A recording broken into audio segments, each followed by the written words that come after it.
ពិភពនៃផ្កាចំឡាយព្រះបើកភ្នែកក្រោយពីលោកផ្ទុំឆ្អែតធម្មជាតិគឺជាខ្នៃកាយឲ្យផុតពីថ្ងៃស្អែកតែថ្ងៃស្អែកមិនប្លែកឡើយមនុស្សទេជាអ្នកប្លែកចាប់ផ្ដើមពី1ម៉ែត្របែកទៅរាប់គីឡូចាប់ផ្ដើមពីដើរហែកចែកចេញរោបើសិនផាន់ដីសំបែតខ្ញុំសំដារហូតដល់ជើងមេឃវេករកស្នូលើដៃទូស្ពតជូនទៅពេលដែលមានពលឹងមិនសិនជាកូនក្រមែនសុំឲ្យក្រតែឆ្នាំនឹងអស់កម្លាំងនៅក្នុងខ្លួនក៏ក្នុងខ្លួនមិនអស់សង្ឃឹមបើអស់សង្ខារកន្លែងណាឲ្យគាត់កូនកន្លែងនឹងមានមុខមានទុកជីវិតគឺវាអញ្ចឹងឆ្លាក់ឆ្អឹងទៅទាំងកោធ្វើមិនបកកយើងអត់ទៅទាំងទៅពីមួយម៉ាត់គេត្រូវប្រឹងកុំឲ្យជីវិតនៃចប់កឹងស្រវេស្រវារគ្រប់ប្រឡប់បើសិនគេបោះចូលក្នុងបាញ់ច្រើនពេកបិទភ្នែកក៏នៅចាំតែមិនគិតច្រើនទេនឹងថាទៅជាសាំឲ្យយំកាន់តែច្រើនកាន់តែស្គាល់ទុកកម្មដូចអ្នកលំបាយភ្នែកដូចអ្នកលេងបាយថ្នាំរឿងច្រើនពេកបិទភ្នែកក៏នៅចាំតែមិនគិតច្រើនទេនឹងថាទៅជាសាំឲ្យយំកាន់តែច្រើនកាន់តែស្គាល់ទុកកម្មដូចអ្នកលំបាយភ្នែក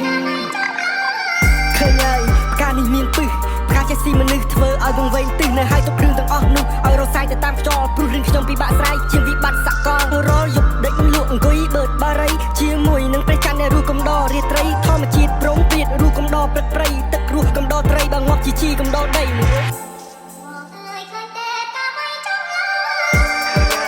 មិនចង់ស្គាល់ទៀតឡើយពេលឆ្ងាយពេលធ្វើល្បិចនឹងដល់ស្រីចំណាយជីវិតในខ្លួនឯងចំបាយបេះដូងនៃសាស្រីស្អិតមួយផ្អែមឆ្ងាញ់ដូចខ្មុំ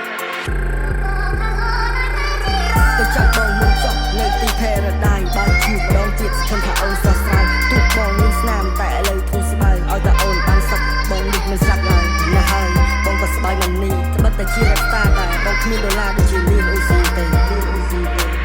អ្នកមិនអាចទុកសំណាយតែលួចយំម្នាក់ឯងអ្នកដែលលើកទឹកចិត្តគេតែភ្លេចលើកខ្លួនឯងមិនដល់ជីវិតទៅតាមខ្លែងទុកឲ្យខ្យល់អ្នកដាក់តែងអ្នកដែលចង់អង្គុយចាយឲ្យអ្នកដែលស្រែកអង្គុយចាយជាក់ស្ដែងមកយើងក្រកុំត្រដោនៅចាំជំនួយពងទីពងមាត់ទុកទៅក្នុងកញ្ច្រៃតែមួយព្រោះអត់ដែងវាចាំកំ ផ្លែងលើរៀងដែលយើងព្រួយណាស់ហើយសង្គមក៏វាអញ្ចឹងឲ្យតែអ្នកសប្បាយស្អីសុខចិត្តញញឹមហត់មិនហត់សន្មត់ដើរដល់គោលដៅកំណត់កុំមកឡត់កុំមកខត់ចេះសប្បាយក្នុងការកំសត់តើអ្នកណាជាជនបង្កប់បើមិនហ៊ានផឹកទឹកសង្វត់ពេលវេលាជាអ្នកកំណត់ថាអ្នកក្បត់ឬមួយមិនក្បត់ខ្ញុំប្រាប់ហើយមិនក៏មិនជឿមិនក៏ចោទថាអស់ជំនឿសក់តែភ្លេចនៅលើឡើយទឿចិត្តតែរឿងបែកទៅជាយឺហើយទូត្រូវគេចង់បង្កប់ក៏ខ្ញុំនៅតែបន្តទូធ្លីរូបភាពអាក្រក់ក៏បង្កប់រូបភាពល្អ